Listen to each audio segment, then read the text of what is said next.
time we stopped here and we were talking about A to Ds and D to As, and I think we got that done, and we realized the importance of amplifiers. So amplifiers, as we've discussed, they would mainly two types: voltage amplifiers or power amplifiers. So voltage amplifiers would amplify the voltage. Power amplifiers would not amplify the voltage; they would just amplify the current, hence the power. Right. So that's the two main categories we'll be dealing with. The voltage gain, or hence since it's going to be amplifying, that means it's going to have a gain. So this is the relationship between input and output for an ideal amplifier, right? So an ideal amplifier, we'll just take the input voltage and multiply it by a gain that is linear, right? This is just a constant. It's a linear proportionality constant, and then you get the output. Linear meaning, what will it do? It will change the magnitude, right? But it will not change the frequency content, right? But if this variable was not linear, meaning there's an a squared, or it's this a is maybe v input times a, for example, or v input times a constant. So then I have a is equal to v input times a constant, so v output is equal to a times v input squared, and that's output, right? So if there's a non-linear or a squared relationship between input and output, then there's some distortion, because that will change frequency content, right? I want the signal. I would like to be able to put this distorted waveform that we showed before. I want to put this distorted waveform I showed before, and then amplify it linearly. Amplify every single value linearly. Multiply that by a gain. Just multiply everything by a gain. If I change the frequency content, meaning I make this fall down faster than it is today, than it is right now. So it will be, this will change frequency content. If the signal falls down quicker than it is, it means that there is some frequency content there that has changed. So that is not a linear amplifier. Then in that case, the amplifier has introduced nonlinear distortion, right? So we have distorted the signal in that case. So that is this distortion here. So we would like, ideally, to have a linear relationship between input and output and avoid any distortion. That's the job of our amplifier. Can the amplifier do that? That's the question that we need to answer. So if the relationship between input and output is like this, that means that it can do the job. But this is for an ideal amplifier, right? So this does not happen in real life. So we start with a simple ideal block diagram of an amplifier, where we have an input signal and an output signal. Sometimes, or typically, this is not the symbolic representation of the amplifier that we use. We typically use a representation similar to this, where we still have two inputs and two outputs, and the outputs are connected, sort of, or reference to the same ground. I mean, typically any electronic circuit will have a single ground or a single reference, right? So typically, it's the same. This is an electronic component. It will have a similar ground. So when you're solving your circuits, you were solving and calculating voltages with respect to another node or a reference, which was your ground, right? So it's the same thing we have here. So we will have some definitions here that we will introduce, and then we will solve some examples, hopefully. So again, voltage gain is V output over V input. One thing to note here is that these quantities will typically be RMS values. Why? RMS means root mean square. Root mean square. Definition of, so our average value of a signal is what? We said average value of x is equal to 1 over the period, integration of the signal over the period with respect to time, right? So this is average value. Average value of a sine wave is 0, right? So these gains that I'm using cannot be average values, right? Because average value, if I have a sine wave, its average value is 0, which means that this gain cannot be using these average values, right? Also, can I be using peak values? Remember that wiggly signal I had? So I had a peak value. This peak value is fine. It's one of the properties of the system, of this signal. This signal, I can chop it up into sine waves. These sine waves will each have a peak value and a frequency. correct? We said that we chop it up into different frequency components. Sine waves are different frequency components. So is this peak value indicating something useful for the signal? It's a peak value, right? But it does not indicate much information about, okay, what sort of signal I'm sending through. It's just a peak value. This can be a sine wave, or it can be a pulse like this. It does not give an indication of the frequency content. It does not give too much information. It does not give information about how much power, for example, is in this signal. So what we typically use for these gains is RMS value. RMS is root mean square. So what you do is you take the signal, x of t, for example, and you square it first. So s is squared. So you square that signal first. In that case, if you have a negative portion, what happens to it? It flips to the top, right? So if you have something that has a negative portion, you're not going to throw that away, because average will take whatever's on top, this integration of whatever's on top, or the area on top minus the area on the bottom. Then you're left with an area. Here they happen to be 0 for the sine wave, so it's not very useful. Not indicative of what the signal can do, right? So peak also is not very indicative, because I have here a high peak, I have a low peak. So what's this signal, right? RMS is a good indication of what a signal can do from a power perspective, for example. It's very good. Why is that? Because if a signal has a negative value, I'm flipping that over, right? That's nice. If I'm flipping that over, so I do the square by flipping the signal, which flip the signal over. And then I take the mean value of the signal. Mean value is average value. So I take the mean value of this new signal. So I take the mean value of this. So this signal still has a period of t. So the period of this signal is still 1 over t integration of the signal over the full period with respect to time, right? And then I take the square root to get rid of what I did with the square, right? But I already now have a positive number, right? So now I have an indication of really the area under the curve for this signal. So if I have this wiggly signal, this will have an RMS value. This RMS value will give me a good indication of the area under the curve for this signal, right? So typically for these gains and stuff, we will be using RMS value. That's the story behind RMS. So voltage gain is V output over V input. What is the unit for this? No units. No units, right? That's good. It's the dimensionless number. Sure, it's a dimensionless number. So, and since the relationship is linear, I can represent V input and V output on a curve, and the slope of this line is going to be the relationship between V input and V output. So I can either multiply, so I can take a signal and multiply it by AV, or I can do it graphically, as we'll show in the next slide. Next page, we can do this graphically as well. So we have a voltage gain. Also, we said there is a power amplifier. So we see this one type of amplifier is a voltage amplifier. We'll have a voltage gain, V output over V input. So here, V output is equal to what? The output current multiplied by the load resistance. And this input voltage is the source, or the sensor voltage, right? So this is V output over V input. So how about power? Power output over power gain for a power amplifier is power output over power input. Typically, the voltage would be the same. So V input would be and V output would be the same, but the current gains would be different. So it's V output times I output over V input times I input. That is the power gain. Okay. Also, what is the unit for that? Why is this jumping up and down? The unit for that is also dimensionless, right? It's power over power, right? Same thing with the current. So current in versus current out, that is the current gain. So for a power amplifier, we'd be very interested in current gain, because power gain, the voltage does not change too much, right? And power gain is typically the voltage gain multiplied by the current gain, right? So it's just Ohm's law, and the power equals V times I. So all of these are unitless, dimensionless numbers. Yeah. So sometimes it's interesting to plot these dimensionless numbers on a dB scale, on a logarithmic scale, especially when I look at frequency characterization of the signal. So remember, these signals have lots of frequency content.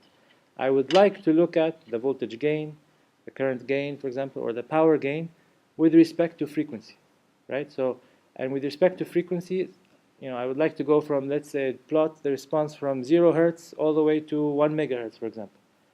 For me to do that on a, on a plot, it is very difficult to do it on a plot, a linear scale.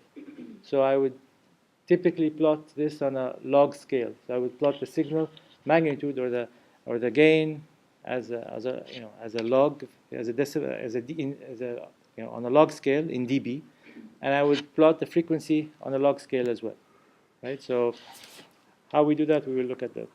We will look at that next. So to plot this gain, to convert this gain. So this voltage gain is V output over V input. This is a dimensionless number. How do you convert that to dB? You just multiply it by 20 and take the log of that gain. The same thing for the current gain. You multiply it by 20 and take the log of the gain. Yes, sir. Yes, the output. We will plot on the y-axis. We can plot the voltage gain or the current gain or the power gain. No, decibel is a mathematical manipulation of numbers. I mean, the acoustics people use it, of course, but it means the same thing. It's the magnitude of that sound. They took it in the time domain, and they multiplied by 20 times log. They took its log and multiplied by 20.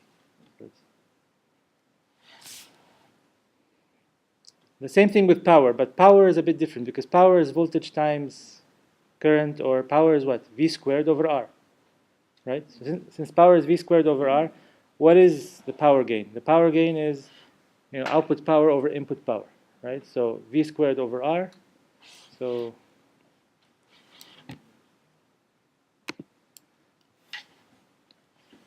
V output squared over R over V input squared over R. That is power gain, correct?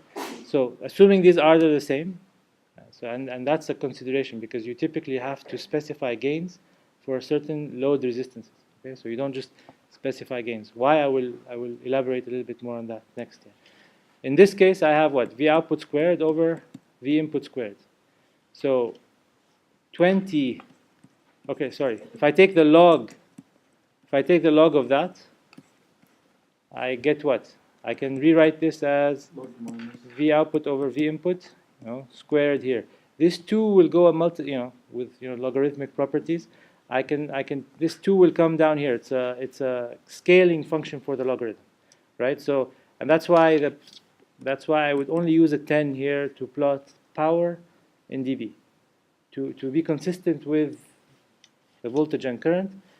We will multiply that by 10, and that's what we see here, and you see in the textbook. I mean, it doesn't explain it in the textbook. They just tell you this is the power in dB. This is where it's coming from. The fact that this is typical, they tell you that it's a squared relationship, but they don't explain it, right? So this is where it's coming from. The fact that it's V squared over R, V squared over R, but they tell you that you have to specify the resistance somewhere. In the textbook they do. So maybe in the notes they don't. Dr. Bina did not include that. But if you read the textbook, they will tell you, you have to, when you measure power gain, you have to make sure that you're saying at a specific resistance, because I canceled the R's, V squared over R, V squared. I canceled the R. That's the only way I can rewrite power gain in dB in this fashion. Otherwise, I have to calculate the current. Otherwise, you have to calculate. What? Exactly. That's a better way to do it. If you otherwise, yes, sure. And then when you multiply, logarithms, it's like addition, right? So that's why the 20 will not change in this case, right? The 20 will still be the same. So. But anyway, so this is where the 10 comes from. Again, you don't need to know the background story. You just, I just wanted to tell you the background because I didn't know, so I looked it up honestly. So this was the background story.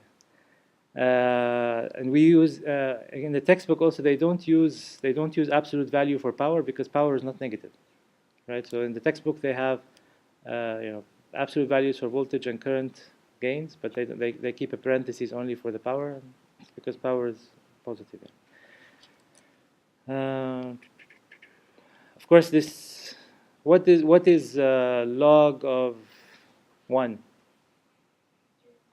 0, right? So if the amplifier is going to have unity gain for voltage, for example, then we will plot in frequency domain, so in dB, So this, I will be plotting the voltage gain or current gain versus frequency. That's my objective, because I have a signal that has lots of frequency content, and I want to design a circuit that deals with that signal, right? So I have a signal with lots of frequency content at at DC at various frequencies. I want to design a circuit to deal with that. For me to design a circuit with that, I need to know how the circuit behaves on the frequency domain for any input frequency that I apply to the circuit.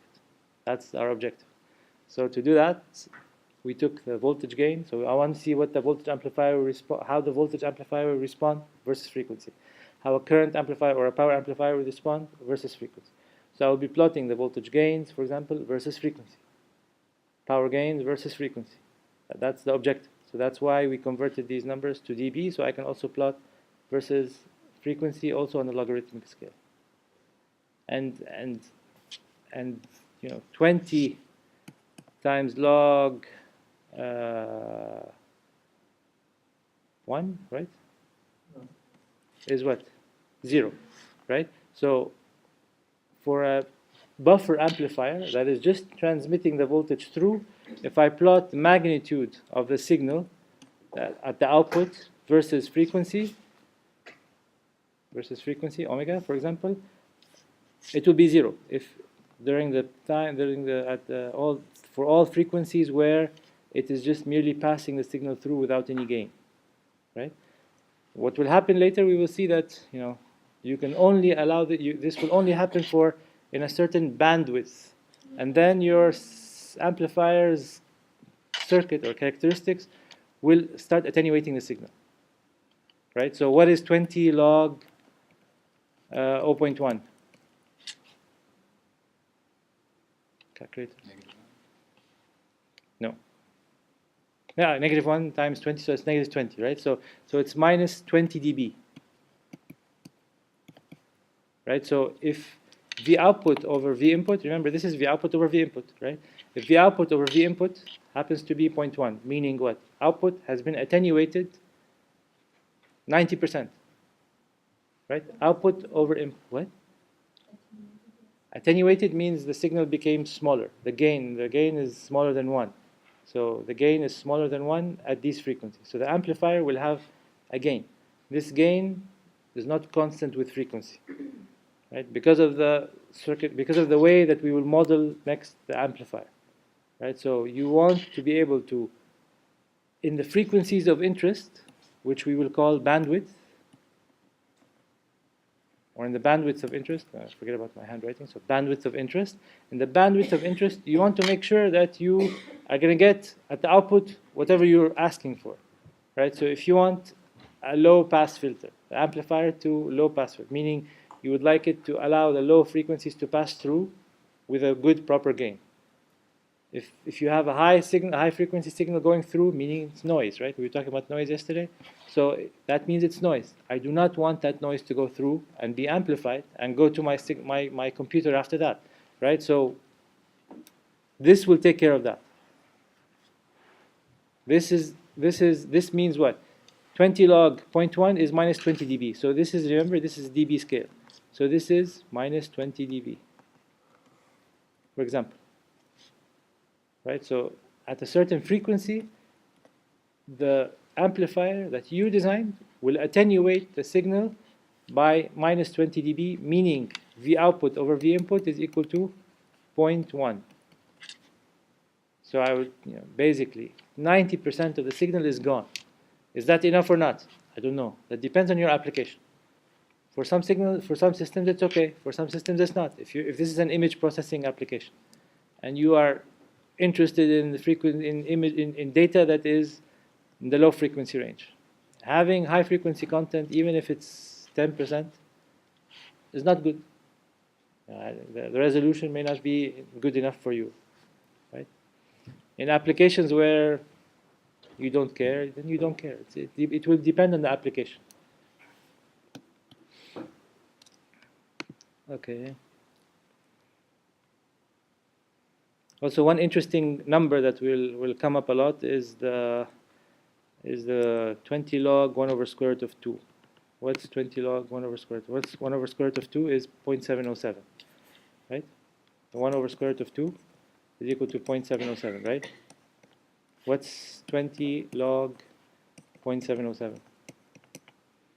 If it's less than 1, we know it's negative here. Yeah, the whole thing is. What is 20 log 0.707? No calculators? I mean, I know the answer, so it's minus 3 dB. So it's minus 3, right? So this 20 log, the 1 over square root is an interesting number that will come up a lot, right? And we'll see why. So it's the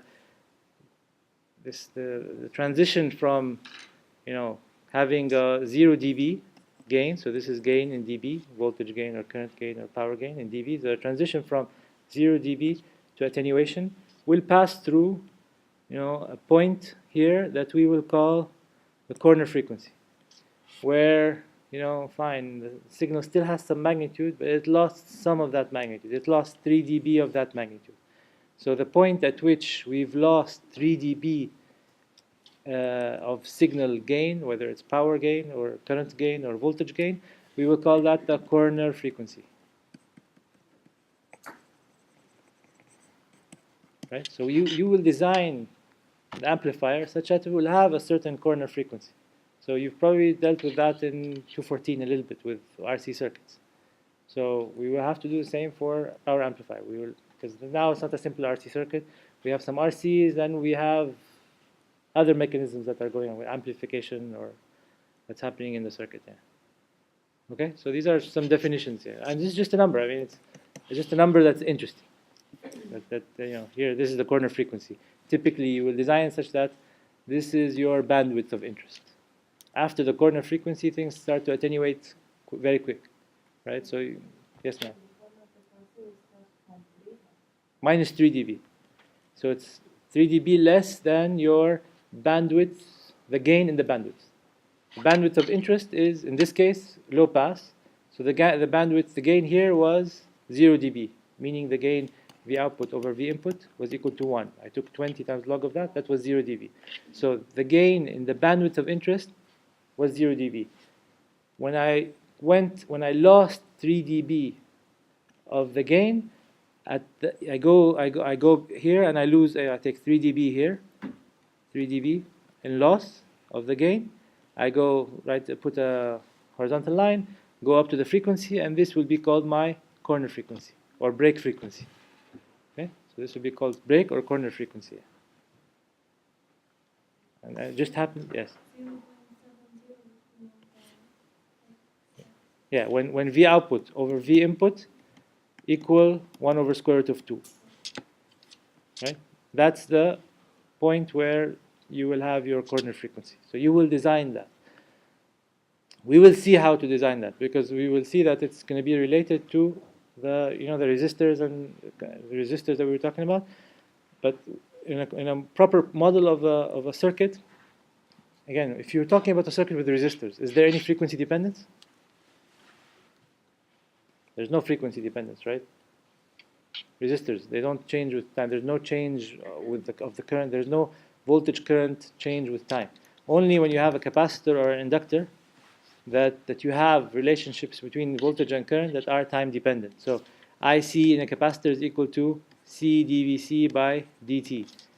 VL across an inductor is equal to L di by dt. For a resistor, it's V equals IR. There's no time dependence, right? So for resistive circuits, we don't care. All of this stuff is not going to apply. We will not have this. How can you have attenuation? Because there is no frequency dependence, right? So obviously, we will start with a simple model. We are doing some V output over V input calculations with resistive circuits, right? Like we did last time. And then we will start then adding some reactive elements to the circuit, because this is what happens in real life. Right, so that's the transition, that's where we're going. Okay. So this example, I'm not going to, it just says, okay, various amplifier load combinations are measured and listed below using RMS values. Remember, that's the reason for RMS is because it's a good indication of the signal power content. For each find the voltage, current, and power gains. You just divide voltage by current, multiply them by each other, and they ask you to find them in both as ratios and in dB, right? So just apply the 20 times log of the ratio. That's just so that for you get the feeling of some numbers. Yeah, that's really it. And this has nothing to do with these RLs. Will have nothing to do with it if you just apply the equations. So only because V1, V0. Hmm? So only because of V1, V0. If yeah, I mean for voltage gain you don't care, right? Because you have V output and you have V input. Yeah, but then if For I current want gain, one you current, you I have only have one current. So for shouldn't- power you don't have the, but you can take the voltage gain multiplied by the current yeah, gain. but for the Ah, current, but you don't have I the don't have I0. you don't have I output. Yeah, so in that case you model it as this circuit here, and you're given V output, so you can, and you're given RL, so you can calculate I output, Let's solve it together. right? So you can, huh? Let's solve it together. No, you solve it. You solve I it. don't know, solve it. Why? I don't know. You have a resistive load. If I knew, I'd solve it. I'd solve Look. You have a resistive load, RL, it. Okay. and you're also given V output. That means you know I output, RL and V output, and you have V input. So you have V input and V output, right? Okay. So, and you're given I input, right? If you're given I input, you're given V output and RL. V output and RL means you can calculate I output. So you have I output, V output, I input, and V input. To calculate I output, we just basically use Ohm's law. V equals IR. Not V equals and IR. RL. Yeah, V output equals I output times RL. That's it. So try to solve it. Should not be a problem. We can visit if you're interested. Yeah. So that being said, I put it on silent. Should take it away from me. That being said, we talked last time about, okay, so how do I get an I output that is quite higher than my I input? And how do I not load my sensor? My sensor input is something I do not want here. My I input is what? 100 microamps. Right? I do not want to draw more than 100 microamps because I would like a proper current gain. So what amplifiers do is they do not draw power from the input. They draw power from an external power supply. So they sense the input. It's like the amplifier is like a sensor. Right? So they sense the input. If you configure it properly, it's like a sensor. If you don't configure it properly, it will load the sensor input. Right? Remember when we chose the value of input resistance versus RL versus RS in the first lecture? So this RL is an indication of the amplifier that you chose. If you choose a improper amplifier that is not matched properly with your sensor, then you will be loading the input. You don't want to do that, right? So we will see an example that involves that. So amplifiers don't do that. Amplifiers, they take their power from an external circuit. So amplifiers are typically powered from DC supplies, external DC supplies, and they use that external DC supply to power up the circuit. Right? That's what amplifiers do. So obviously then we have to worry about how much power I'm bringing in from this DC supply, because that will also dictate the efficiency of the power amplifier. The efficiency of the power amplifier will depend on the power input, which is the input power here, plus the input power from DC power supplies, and then the power output. Power output plus losses, right? There will be losses in this circuit that will be dissipated in the op-amp, plus there will be an output, right? So I have input and output and some losses. So eventually I need to worry about that to calculate the efficiency of the power amplifier stage, right? So it's not, the power gain is how you design your amplifier, but it has nothing to do with the efficiency. The efficiency, because the power gain has to do with I input and I output, and V input and V output. It has nothing to do with the external power supplies, right? The external power supplies will dictate the efficiency of the power amplifier, right?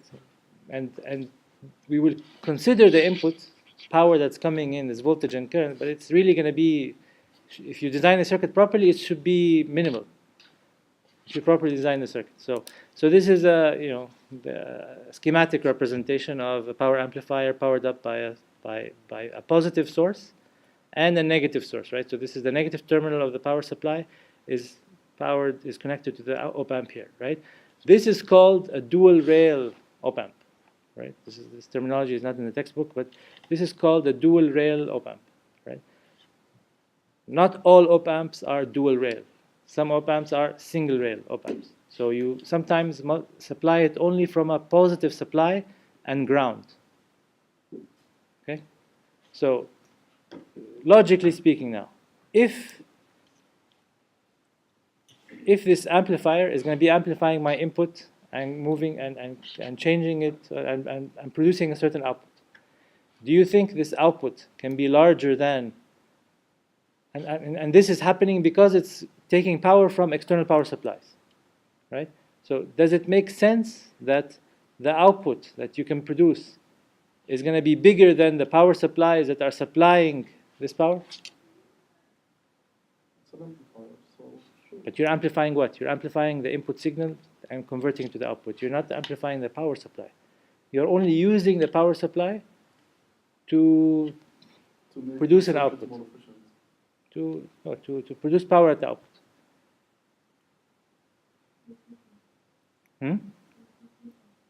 I cannot hear.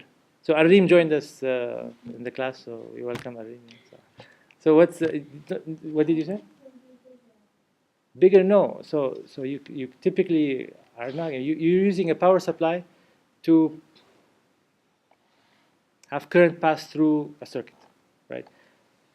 This power supply. So for example, let's draw a simple circuit. Let's draw. So you're saying the power supply is only to make the amplifier work? Yeah. You're not amplifying the power. You're not amplifying the power from the power supply. Yeah. You're amplifying the signal at the input, Yeah. right? You're not amplifying the power from the power supply, right? Come on.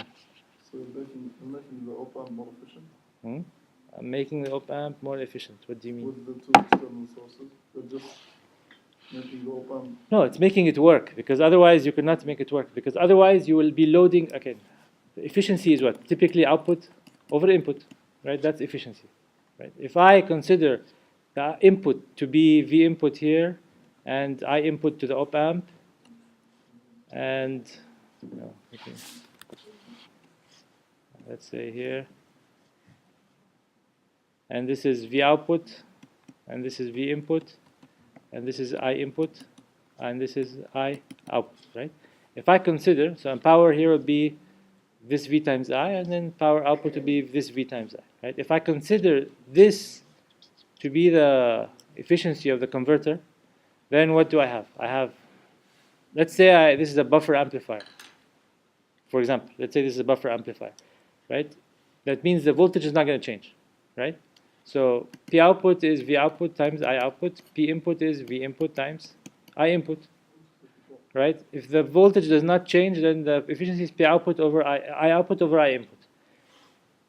Did this amplifier amplify the current or not? Right? So I output is actually greater than I input. So if that's the case, what's the efficiency?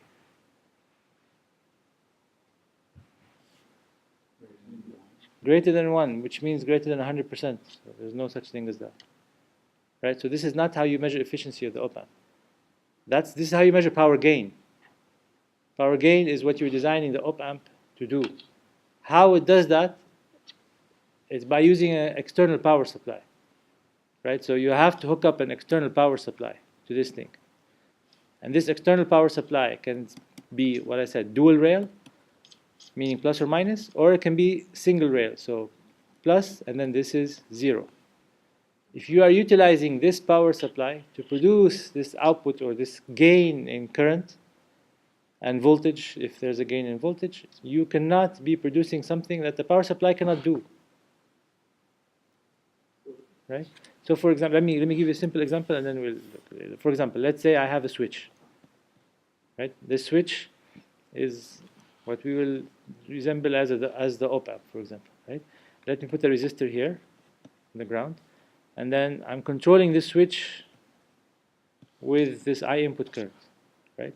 So this I input current is not really, and then I have an external power supply here. Right? This external power supply has the same reference as my ground here, same reference. So what's going to happen? I will provide I input, right? And this will close the switch, right? Like a relay or something, right? So they will close the switch. If I close the switch, what's going to happen? I output will flow and develop a V output across the output resistor, right? Can this V output be greater than this V supply? It cannot. It will be the same in this case, right? The voltage across this this is one loop. This voltage is going to equal this voltage, and that's it. Right? Is this a simpler way to explain it? So this is what's happening inside the op-amp. Right? So you cannot have an output that is more than your positive supply rail. And you cannot have an output that is less negative or more negative than your negative supply rail. Okay? So sometimes, it will depend on your signal. If you have a signal that is always positive, blah blah blah, then you don't need a dual rail op-amp. Because if you're going to have a dual rail op-amp, it means you need 2 power supplies on your board. 2 power supplies on your board is expensive real estate. If your phone, they're trying to make it as cheap, as small, as light as possible. So Apple can make a lot of money, right? And Samsung can make some money too, right? But that's the objective, right? They will have to make it. They want to make it as small as possible, so if there's no need for another power supply, because a negative power supply means what? You have to have a power supply circuit to develop, which means more components, more real estate on the board, more cost for the board, etc. More power loss. You don't want to do that. But some signals, some physical phenomena happen to be AC. Some sensors will happen to give you an AC signal. So in that case, you can either use a dual rail op-amp, or you can take a signal like this and shift it up with a DC content. Add a DC level using an op-amp circuit. Bring everything up so that it's all DC. Yes, sir. So this, when you wrote plus V and minus V, Yes. these two things, must they always be equal if it's two there? Or could it be plus V minus 2V? Interesting question. I think the way that they design op-amps, they typically have to be equal. Yeah. And But theoretically, no. Experimentally you can do that. What is that going to do? I think we'll learn that more in the next in op-amps chapter, because these op-amps are not ideal. So sometimes if you do this to them, this linear characteristic will not be linear. okay. So and in 214, these were usually the bounds for which, exactly, and that's what we have on the next page. and they are the bounds, right? Here, they are the bounds. That's what we said, right? They are the bounds. Your input and output. Your output, cannot exceed your rail. Rail, or meaning supply voltage, and on the positive side. And it cannot exceed the supply voltage on the negative side. So this linear curve that we drew last time, fine, is not going to go to infinity, right? It cannot go to infinity. You cannot just keep putting, this is an input, and you expect that your output will always be magnified. Because if you expect that your output will always be magnified, you have to make sure it's less than the maximum voltage. Right? So you're limited by your supply, by your power supply at the input. And it's called op-amp saturation. Right? So the technical term is saturation. So it will saturate to the supply level. Right? And it's typically, of course, remember, these are circuits, right? At any PN junction. Have you studied PN junctions at all, or no? No. So any diode, any PN junction, the simplest structure is a diode. This diode is composed of a PN junction. We will talk more about that when we talk about diode. This will have a drop across, the voltage drop. You have current flowing through a resistor, for example. Then there's a voltage drop. So even as efficient as you can make these circuits, and as small as you can make them, and as close together as you can make them, so you can reduce all the power losses, etc. Remember, we're shrinking everything, so everything is close to each other. So the path that the current has to flow through is very small, but it still has a voltage drop. Right? It's a conductor, right? So it will still have voltage drop. So this voltage drop will cause that the saturation will typically be not equal to the rail. So if you're supplying this op-amp with plus minus 15, you will saturate at plus minus 14.5, for example. Right? So because of the losses in the circuit, internal losses in the circuit. Yeah. So that's the saturation topic.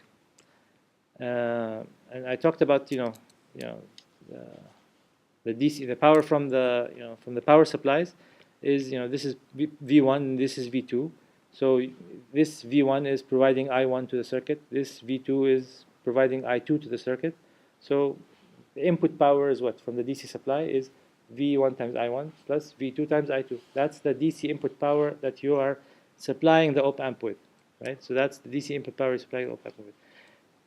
That is input. What else is input? you have this voltage source here, which is your sensor, is also providing some current. That is input. So if you want to take that into consideration, yes, they take that into consideration in this equation. So PDC plus input, that's coming into the op-amp. And what is going out of the op-amp? PL, that's the load, the power that's being delivered to the load. And of course, you have some power loss dissipated in the op-amp itself. Fine, if you consider that this dissipated power is small, and you've designed the op-amp such as that is small, let's forget about that. And if you've designed your circuit properly, you are really not loading your sensor. So you're not really taking a lot of PI from the sensor. Voltage input times current input should be small. Right? So if you do that, you ignore PI, P dissipated, then the efficiency of the amplifier efficiency, not the power gain. The amplifier efficiency will be PL over PDC. This is the output power over the input power. Input power is really coming from the supply. It's like, our simple circuit that we discussed. Our simple, I removed it, but the simple circuit that we just drew with a switch and the power supply. Where is the power coming from? At the output, it's coming from this external power supply. Right? So this is the efficiency of the amplifier. Any questions? Okay. So Yes. PDC is coming from the external power supply. Yes. And PL is coming from where? PL is just the output power across the load resistance. So this is your load resistance is here, right? This is your load resistance. So current is coming out of the amplifier into the load resistance. This is your objective. Your objective is your speaker, right? You have an audio signal that you are creating in your PC, you're programming that, and then that goes through a digital to analog converter. This digital analog converter is producing a signal. This signal is your sensor. This is your input sensor. This goes to an amplifier. This amplifier is what you're trying to design. You're trying to design that so you can power up your speaker. Your speaker is modeled as a load, a resistor, for example. Okay? So that's the chain. Abdulaziz? Yes? You asked the question. Yeah? I know, I wrote it down. Oh, you wrote it down already? Yeah, I Okay, wrote that's it good. down. Good. But I zoned out when you started. Okay. So I shouldn't explain? No, you should. We like explanation. That's good. Alhamdulillah. Anyway, so as I was saying, sometimes you don't utilize a dual rail. So this is an example of a this gain plot of that's relating V input and V output is called transfer characteristic. Okay, so it's called the transfer characteristic of the amplifier. Right. So we drew an ideal transfer characteristic, just a line. Then we sort of added some real aspects to it, the saturation, right? And then we talked about, so here this plot shows two new things. So it shows the transfer characteristic, and it shows a linear portion, and it also shows some nonlinear portions, and then it shows saturation. So we've added a little bit more. We will talk about, figure out where this is coming from in detail in chapter 2, right? But for now, this ideal V input equals gain times V output, or V input times gain is equal to V output. This ideal characteristic, we first added saturation limits due to the power supplies, right? So, and we drew the waveforms before. And then I talked about single rail op-amps. Single rail meaning you cannot have your output be negative because your negative supply is 0 in this case. So this is an example of an op-amp transfer characteristic supplied from a single power supply. So VDD only. There is no negative supply, it's 0, connected to ground, right? Meaning your signal can only be between 0 and VDD. These are your saturation limits in this case. So then what we were interested in this case is drawing your transfer characteristic. So this is called transfer characteristic. They've added this portion here, which is new. And this portion, basically now, if I put a signal, this triangular signal here, within the linear portion, it will be multiplied by the slope of this linear portion, and it will produce a larger signal. How about if I make this input signal a bit larger and intersect with the nonlinear portions of this curve? Am I going to produce a triangular waveform? No, it will not produce a triangular waveform. This will produce what? This will produce flat. This will produce the input magnified. This here will produce something different. You know, I would, you know, be interesting. Go home, draw, you know, like something like the BH curve or something, or this, and then draw a linear portion, and you know, draw a waveform and see what's going to happen. See what it's going to look like. Or you can do it easily on, you know, MATLAB, Simulink. You can create these gains that are variable, and put the signal and look at the output signal. Bonus 0.5 on the class. If you do that on MATLAB Simulink, and show me the output. Yeah. Okay. What exactly? See, now he wakes up when the points rack up. Yeah. Why? Huh? What No, exactly? it's recorded. You have to go and listen to the recording again. It's tough luck. So this is a circuit where it just showed a new transfer characteristic. Okay, and we will talk about these non-ideal characteristics when we talk more about the op-amp. Yeah.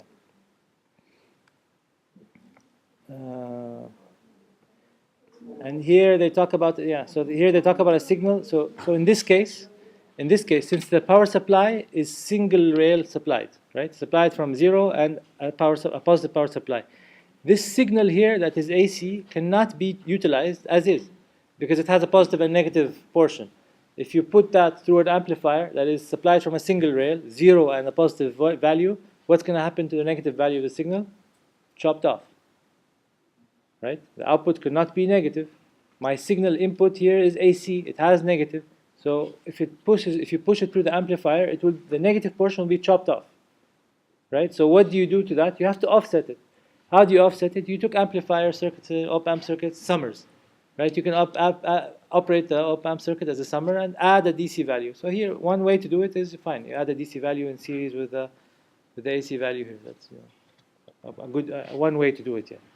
Without using an op-amp circuit, yeah. If you're able to do that, because sometimes this sensor will have to be referenced to the same ground. Sometimes this is not possible, right? Sometimes this is not possible to do, but you know, fine. We're still studying how to design circuits, so we can say that okay, this is possible. The only way this will be possible if this is an isolated signal. Isolated, you know, the output voltage is isolated somehow, so it does not need to be referenced to ground. Some sensors are like that. Some sensors are not like that. Okay, so for now, let's assume it's an isolated supply. In that case, what's the output going to equal? The input is V DC plus a V input that we want. What will the output look like? It will be a DC value, because I'm going to multiply everything by a gain. Right? Everything is now multiplied by this gain in the linear portion. Still linear, still a constant value. So in that case, the output will be a DC value as well as an AC value that have been multiplied by a gain. Right? That's the output in this. So the input is two components, AC and DC. The output will also be two components, AC and DC, multiplied by a gain, because I put a signal within the linear portion of the op-amp's operation. So this will be input, and then the corresponding output, of course, will be as we discussed. And the AC output will still be equal to the AC input multiplied by the gain in the linear region, right? Since I'm operating in the linear region. And the DC output will equal to the DC input multiplied by the gain in the linear region.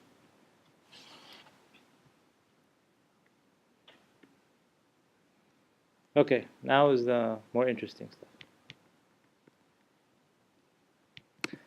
So, op-amps, there are many types of op-amps and many complicated designs for op-amps. So we would like to be able to model these op-amps somehow, model their terminal characteristics without getting into the detailed transistor design. Right? So how would we do that? You have to come up with a simple model, simple equivalent circuit for the op-amp, right? I would like to only deal with the terminal characteristics. We're not going to design in this class. We will not design. I think the op-amp design is maybe at the end of the textbook. It's probably something more for a VLSI course. So it's in college. We don't offer any VLSI courses here. This is more for people who are going to get into chip design. So this is the introductory course for that. They get into that in the next course, right? So we do not offer that. So here, what we do is deal with the terminal characteristics. We understand the saturation. We understand the nonlinear portions. We understand distortion. We understand details of the op-amp. We understand that by applying that on equivalent circuit models. And we start with a simple equivalent circuit model like this. This is a simple equivalent circuit model for a voltage amplifier, right? What's happening here? I am putting a voltage at the input. I'm receiving a voltage at the output, right? This is my amplifier block, right? So it will accept a voltage at the input and will give you a voltage at the output. That's the amplifier block. These are the terminals of the amplifier. 2 at the input, 2 at the output.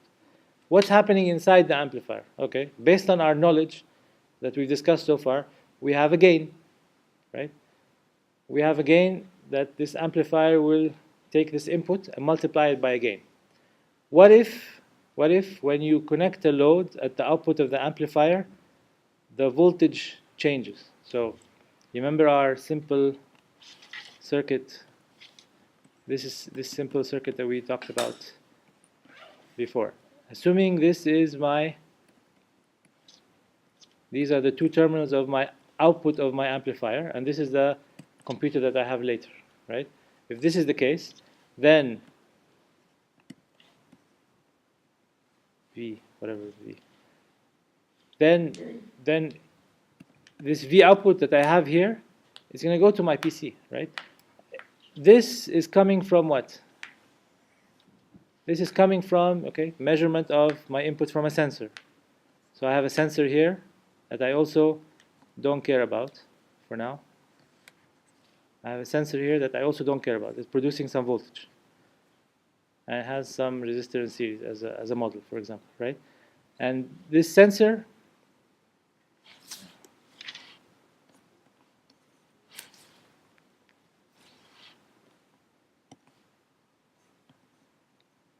is producing some voltage which will push some current, right, into my op-amp. This is I input of the op-amp.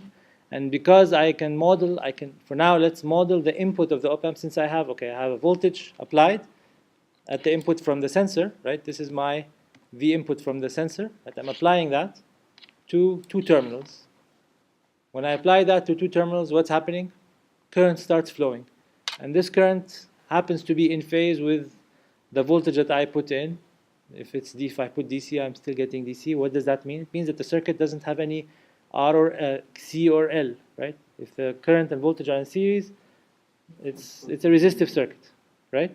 So current starts flowing. Current starts flowing, meaning I can model this as a resistor, right? I can model this as a resistor. So, and we saw that the limits on this resistor versus this RS, we talked about this last time, that there should be some consideration for the relationship between these two, so that over here at V input, I get something that is, very close to Vs, right? We did that last time, and we'll do it again in the example next.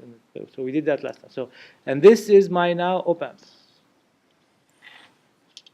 right? So this is, I modeled something as a resistor at the input because our current is flowing. When I put voltage, the current starts to flow. And fine, I can, these are reference to the same ground, I can connect these, right? And then I modeled the output as also I understand that this op-amp, when you put an input voltage, it will take this input voltage, multiply it by a gain. So fine, I multiplied by a gain. That means I have a voltage source. This voltage source V should equal what? My gain multiplied by V input, right? Isn't this what it's doing? Yeah, this is the output. This is my op-amp here. This is its input, and this is its output. At the output, I have what? I have input multiplied by gain will produce output, right? So this gain, so this source here that I have is really a dependent source, not an independent source. I should model this as a dependent source that is equal to what? The gain multiplied by V input. What is V input? V input is the voltage here at the input terminals of the op-amp, right? After I considered the proper selection of RS versus R. And we will see what is proper selection again in an example right now. And then at the output, I have a dependent source that depends on the input voltage that I saw. What else? I observed, or this is a source. Any source will typically, or any circuit can be modeled as a Thevenin equivalent. If we observe that as soon as we connect the load, the voltage that we see here, AV in is the open circuit voltage. Do you agree? If I don't have RL, what voltage do I see here? AV in, that's what I will see. And that's what I would like to transfer to the output, because that is equal to my input multiplied by the gain. That's what I would like to see. If I see that there is a difference, what does this mean? It means that there is an additional resistance here that is doing something, that is changing the magnitude somehow, right? Because this resistor is not going to change anything. This resistor will see the voltage across this source here if there's no RS. If RS is 0, right? Remember, ideally we said RS should equal 0. So if RS is 0, the output is equal to AV input, we're happy. Right? If V output is not equal to AV input, which is called the open loop gain of the op amp, then that means that there's an RS here. And typically it exists. This is a real circuit, current is flowing, there's voltage drops, there's a Thevenin equivalent circuit for everything that's happening inside this converter. Right? So inside this op amp. So we model it as a Thevenin equivalent circuit. What is the value of this? This is something we will get from the datasheet, or it's something that you've designed as a designer, or if you are an experimentalist that is utilizing this op amp to build circuits, you can actually measure it. How would you measure this? How would you measure this? One way to measure it is, for example, put a power supply, this circuit here, this output circuit.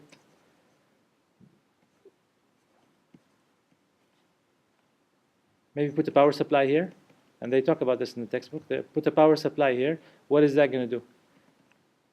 AV input, if I short my inputs, my input terminals, I put 0, right? Then it's like this circuit has no effect, and this doesn't exist, and current will flow that is equal to my input source that this measurement, the test, V test, that I'm putting divided by RS.